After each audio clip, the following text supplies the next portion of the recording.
नमस्कार दोस्तों, आप सभी का हमारे चैनल आइडियल देव क्लासेस में स्वागत है। दोस्तों, आप एमपीपीएससी और पीईवी एग्ज़ाम की जो तैयारी कर रहे हैं, उस तैयारी के लिए हमने आपके लिए बहुत ही महत्वपूर्ण प्रश्न लेके आए हैं।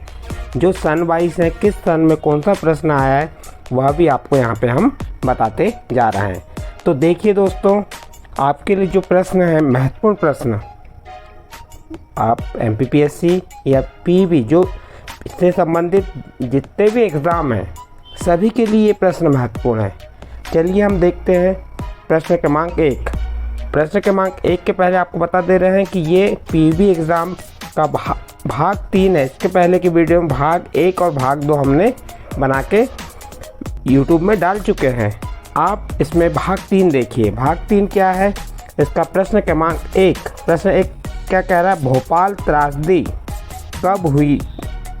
प्रश्न है, भोपाल त्रासदी कब हुई। तो इसमें 4 ऑप्शन दिए हुए हैं। चारों ऑप्शन में से आपको सही आंसर बताना है कि यहाँ पे जो भोपाल गैस त्रासदी हुई थी, ये कब हुई थी, तो इसके बारे में आपको बताना है। तो पहला ऑप्शन क्या दिया है, ए नंबर 2-3 दिसंबर 1984, बी नंबर 2-3 नवंबर 1984, सी नंबर 2-3 दिसंबर 1985 और डी नंबर 2-3 नवंबर 1985। तो इसमें इसका सही आंसर आ जाएगा 2 दिसंबर या 3 दिसंबर 1984 को हुई थी या भोपाल गैस त्रासदी। और ये इस प्रश्न को आपकी पीवी एग्ज़ाम 2017, 2016 और 2013 में पूछा गया है। ये महत्वपूर्ण प्रश्न है। इससे संबंधित और प्रश्न आपसे पूछा जा सकता है। हम थोड़ा सा इसका हल्की सी जानकारी देना चाहेंगे भोपाल गैस त्रासदी के संबंध में।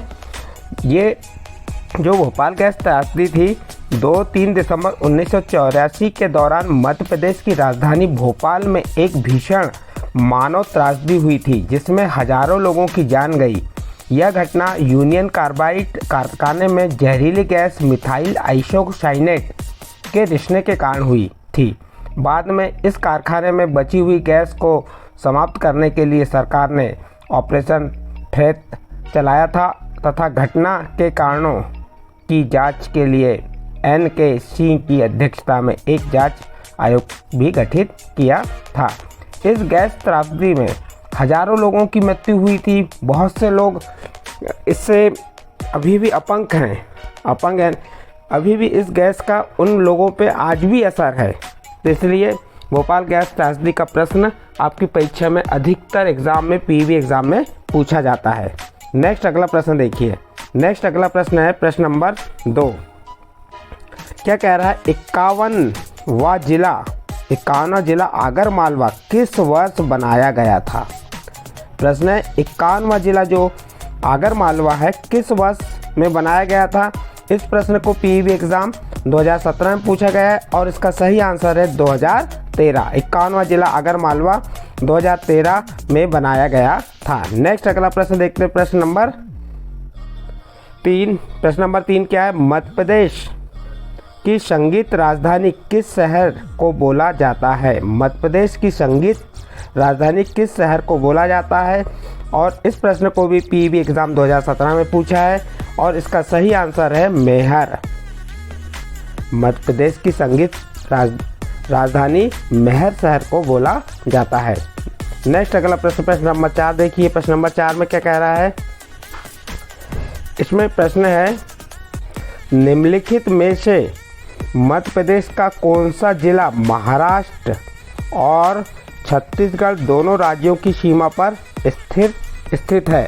प्रश्न है, निम्नलिखित में से यानी नीचे 4 ऑप्शन दिए, उनमें से आपको ये बताना है कि मध्य प्रदेश का कौन सा जिला महाराष्ट्र और छत्तीसगढ़ दोनों राज्यों की सीमा पर स्थित है। देखिए 4 ऑप्शन कौन से हैं अपने। इन 4 ऑप्शनों में से सही ऑप्शन आ जाएगा बालाघाट।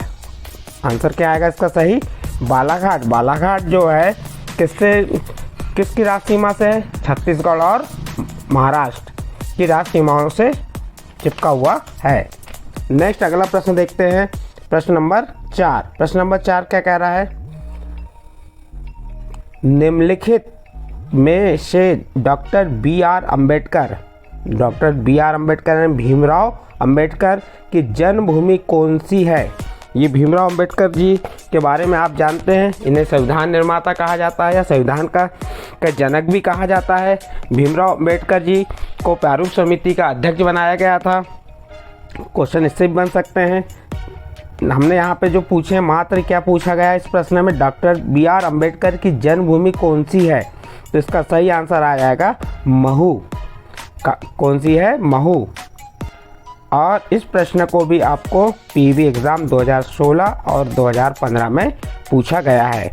नेक्स्ट प्रश्न देखिए, प्रश्न नंबर 5। प्रश्न नंबर 5 क्या है? निम्न में से मध्य प्रदेश का संगमरमरी चट्टानों का शहर है। प्रश्न है निम्न यानी कि 4 ऑप्शन दिए, इन चारों ऑप्शन में से आपको ये बताना है कि मध्य प्रदेश का संगमरमरी चट्टानों का शहर कौन सा है। तो इसका सही आंसर आ जाएगा जबलपुर। जबलपुर मध्य प्रदेश का संगमरमरी चट्टानों का शहर है। इसे भी पीवी एग्ज़ाम 2016 और 10 में पूछा गया। इसी प्रकार प्रत्येक प्रश्न को हमने सन वाइज लाइन जो जिस सन में पूछा गया उसे यहाँ पे लिख के भी आपको बताया गया है। नेक्स्ट अगला प्रश्न देखते हैं, प्रश्न नंबर 6। चंबल बेसिन में सबसे उत्तरी जिला है। तो इसका उत्तर हो जाएगा मुरैना। चंबल बेसिन में सबसे उत्तरी जिला है तो आपका आंसर आ जाएगा मुरैना, क्योंकि यहाँ 4 ऑप्शन दिए थे। ग्वालियर भी नहीं है, रीवा भी नहीं है और धार भी नहीं है, तो सही आंसर क्या आएगा? मुरैना। नेक्स्ट अगला प्रश्न देखते हैं, प्रश्न नंबर 7 देखिए। प्रश्न नंबर 7 क्या है? यह स्थान पहले ग्वालियर के सिंधिया परिवार की ग्रीष्मकालीन राजधानी के रूप में जाना जाता था। यह स्थान यानी 4 स्थान दिए हैं। इन चारों स्थानों में से आपको बताना है कि पहले ग्वालियर के सिंधिया परिवार की ग्रीष्मकालीन राजधानी के रूप में जाना जाता था। तो सही आंसर आ जाएगा शिवपुरी। कौन सा स्थान जाना जाता था? शिवपुरी। नेक्स्ट प्रश्न देखिए, प्रश्न नंबर 8। निम्नलिखित जिलों में से कौन सा जिला चंबल संभाग का नहीं है? ये 4 जिले दिए हैं, मुरैना, भिंड, शिवपुर और दतिया। इसमें से आपको ये बताना है कि ये चंबल संभाग का नहीं है। तो चंबल संभाग के बारे में आपको मालूम है कि चंबल संभाग में कितने ज़िले रहते हैं, ये उसके बारे में आपको जानकारी होना चाहिए, क्योंकि प्रश्न संभागों से संबंधित प्रश्न भी आपके पेपर में आते हैं। और चंबल संभाग में 3 जिले आते हैं, शिवपुर, मुरैना और भिंड। और प्रश्न यहाँ पे कहा है कि चंबल संभाग का नहीं है, तो मुरैना भी है, भिंड भी है और शिवपुरी भी है। तो इसका सही आंसर क्या आ जाएगा? दतिया। दतिया क्या है? चंबल संभाग का जिला नहीं है। प्रश्न नहीं है पूछा, इसलिए हमको नहीं में आंसर देना है। नेक्स्ट प्रश्न देखते हैं, प्रश्न नंबर 9। मध्य प्रदेश का 51वां जिला कौन सा है? यहाँ 4 ऑप्शन दिए हैं। 4 ऑप्शन में से आपको सही आंसर बताना है कि मध्य प्रदेश का 51वां जिला कौन सा है। तो मध्य प्रदेश का 51वां जिला है आगर मालवा। क्या है? आगर मालवा। जिसका गठन कब हुआ था या किस वर्ष बना था? ये 2013 में बना था। नेक्स्ट प्रश्न देखते हैं। नेक्स्ट प्रश्न क्या है? प्रश्न नंबर 10। जबलपुर शहर है। प्रश्न है जबलपुर एक महत्वपूर्ण शहर है, वह किस क्षेत्र के अंतर्गत आता है? जबलपुर एक महत्वपूर्ण शहर है, वह किस क्षेत्र के अंतर्गत आता है? तो आपका सही आंसर आ जाएगा महाकौशल। किसके अंतर्गत आता है? महाकौशल के अंतर्गत आता है। इसमें बी नंबर दिया था बुंदेलखंड, ये भी गलत है, मालवा भी गलत है और छोटा नागपुर का पठार भी। तो आपका आंसर आ जाएगा महाकौशल। जबलपुर एक महत्वपूर्ण शहर है, वह महाकौशल क्षेत्र के अंतर्गत आता है। नेक्स्ट अगला प्रश्न, प्रश्न नंबर 11 देखते हैं। प्रश्न नंबर 11 क्या है? निम्नलिखित में से कौन सा जिला जबलपुर संभाग में नहीं है? प्रश्न है यहाँ पे क्या प्रश्न है? यहाँ 4 जिले दिए हुए हैं। सिवनी जिला दिया हुआ है, कटनी, मंडला और हरदा दिया है। इन चारों जिले में आपको ये बताना है कि ये जबलपुर संभाग का कौन सा जिला नहीं है। हमें मालूम है कि सिवनी भी जबलपुर संभाग के अंतर्गत आता है, कटनी भी आता है और मंडला भी आता है। और हरदा ये जबलपुर संभाग के अंतर्गत नहीं आता। तो हमारा सही आंसर आ जाएगा डी नंबर हरदा, क्योंकि हरदा क्या है, कौन से संभाग में नहीं आता, जबलपुर संभाग में नहीं आता। लेकिन हरदा किस संभाग में आता है ये भी मालूम होना चाहिए हमें कि हरदा किस संभाग के अंतर्गत है। तो हरदा है होशंगाबाद, और होशंगाबाद का अब नया नाम क्या है, नर्मदापुरम जिले के अंतर्गत, नर्मदापुरम संभाग के अंतर्गत आता है। तो यहाँ पे जो प्रश्न था जबलपुर संभाग का नहीं है, तो आंसर आ जाएगा आपका हरदा। नेक्स्ट प्रश्न देखते हैं, प्रश्न नंबर 12, निम्नलिखित में से कौन सा जिला ग्वालियर संभाग का नहीं है। यहाँ पे आपको प्रश्न पूछ लिया कि निम्नलिखित ये 4 जिले दिए हैं, इन चारों जिलों में से हमें बताना है कि कौन सा जिला ग्वालियर संभाग का नहीं है। तो हमें सबसे पहले तो ये मालूम होना चाहिए कि ग्वालियर संभाग के अंतर्गत कौन कौन से ज़िले आते हैं। ग्वालियर आता है, शिवपुरी आता है, गुना आता है, अशोकनगर आता है और दतिया आता है। तो यहाँ पे भिंड जो ज़िला है यह ग्वालियर संभाग के अंतर्गत नहीं आता। तो भिंड किस संभाग के अंतर्गत आता है, भिंड जिला किस संभाग में है, तो वह है आपका चंबल संभाग में। प्रश्न को पढ़ के समझना है, यहाँ पे नहीं पूछा है तो आपको नहीं का आंसर देना है। नेक्स्ट प्रश्न देखते हैं हम, प्रश्न नंबर 13, कौन सा शहर मध्य प्रदेश के वाणिज्य राजधानी के रूप में जाना जाता है। तो आपका सही आंसर आ जाएगा इंदौर। नेक्स्ट प्रश्न देखते हैं, प्रश्न नंबर 14। प्रश्न नंबर 14 है, भारत का मानक मध्याह्न यहाँ से होकर गुजरता है। तो यहाँ पे इसका सही आंसर आ जाएगा आपका सिंगरौली, बी नंबर। इसके बाद नेक्स्ट प्रश्न देखते हैं। नेक्स्ट प्रश्न क्या है आपका, प्रश्न नंबर 15। प्रश्न नंबर 15 है, निम्न में से कौन से क्षेत्र को विंध्य कगार कहा जाता है। प्रश्न है, निम्न में से कौन से क्षेत्र को विंध्यन कगार कहा जाता है। विंध्यन कगार कहा जाता है, तो इसका सही आंसर आ जाएगा आपका, यहाँ पे आपका कौन सा आंसर आएगा, रीवा और पन्ना। तो आपका आंसर बी नंबर का सही हो जाएगा, रीवा और पन्ना। नेक्स्ट प्रश्न, कौन सा मध्य भारत के पठारों में सबसे गर्म माह है। प्रश्न पूछा गया है कौन सा, यहाँ 4 माह दिए हैं, इन चारों माह में से आपको ये बताना है कि कौन सा मध्य भारत के पठारों में सबसे गर्म माह है।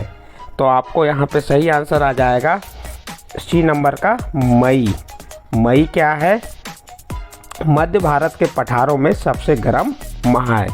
नेक्स्ट प्रश्न देखते हैं, प्रश्न नंबर 17। प्रश्न नंबर 17 क्या कह रहा है, निम्नलिखित में से कौन सा राज्य मध्य प्रदेश के पुनर्गठन के समय शामिल नहीं था। इस प्रश्न को भी पीईबी एग्ज़ाम 2016 में पूछा गया और प्रश्न है, निम्नलिखित 4 ऑप्शन दिए, इन चारों ऑप्शन में से हमको बताना है कौन सा राज्य मध्य प्रदेश के पुनर्गठन के समय शामिल नहीं था। तो इसका सही आंसर आ जाएगा डी नंबर, छत्तीसगढ़ राज्य, पार्ट डी स्टेट। यह राज्य मध्य प्रदेश के पुनर्गठन के समय शामिल नहीं था। नेक्स्ट अगला प्रश्न देखते हैं, प्रश्न नंबर 18। प्रश्न नंबर 18 क्या है, जाना पाव चोटी किस क्षेत्र का भाग है। और इस प्रश्न को भी पीईबी एग्ज़ाम 2016 में पूछा है। प्रश्न है, जाना पाव चोटी किस क्षेत्र का भाग है। इसके 4 ऑप्शन दिए, 4 ऑप्शन में से हमें सही आंसर बताना है कि जानावा चोटी किस क्षेत्र का भाग है। तो हमारा सही आंसर आ जाएगा सी नंबर, मालवा का पठार। कौन सा आ जाएगा, मालवा का पठार। प्रश्न, जानावा चोटी मालवा क्षेत्र का या मालवा पठार का भाग है। नेक्स्ट अगला प्रश्न, प्रश्न नंबर 19। 1956 में मध्य प्रदेश के गठन के समय कितने जिले थे। जब हमारे मध्य प्रदेश का गठन हुआ था, कब हुआ था, 1 नवंबर 1956 को हुआ था। और मध्य प्रदेश के गठन के समय कितने ज़िले थे। तो आपका सही आंसर आ जाएगा सी नंबर का, 43 ज़िले थे। जब मध्य प्रदेश का गठन 1956 में हुआ था, उस टाइम पे कितने ज़िले थे, 43 ज़िले थे। फिर 1 नवंबर 2000 में मध्य प्रदेश से छत्तीसगढ़ राज्य अलग हुआ, तो उस टाइम पे मध्य प्रदेश के पास कितने ज़िले बचे, तो मध्य प्रदेश के पास 45 ज़िले बचे थे और छत्तीसगढ़ के पास 16 ज़िले गए थे। नेक्स्ट प्रश्न और अंतिम प्रश्न है इस 2020 सीरीज का, और अंतिम प्रश्न है बुंदेलखंड पठार की सबसे ऊंची चोटी कौन सी है। प्रश्न है बुंदेलखंड पठार की सबसे ऊंची चोटी कौन सी है। यहाँ 4 ऑप्शन दिए, 4 ऑप्शन में सही आंसर आपको बताना है।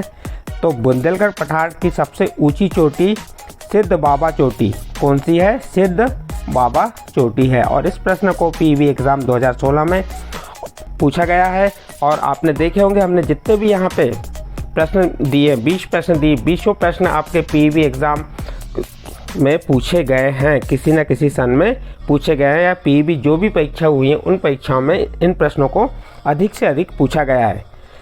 साथियों, यदि आपको हमारे द्वारा जो वीडियो बनाया गया है ये पसंद आता है या आपको अच्छे प्रश्न लगते हैं तो आप हमारे चैनल को सब्सक्राइब ज़रूर कीजिए, शेयर कीजिए और लाइक भी कीजिए। ठीक है साथियों, मिलते हैं नेक्स्ट वीडियो में।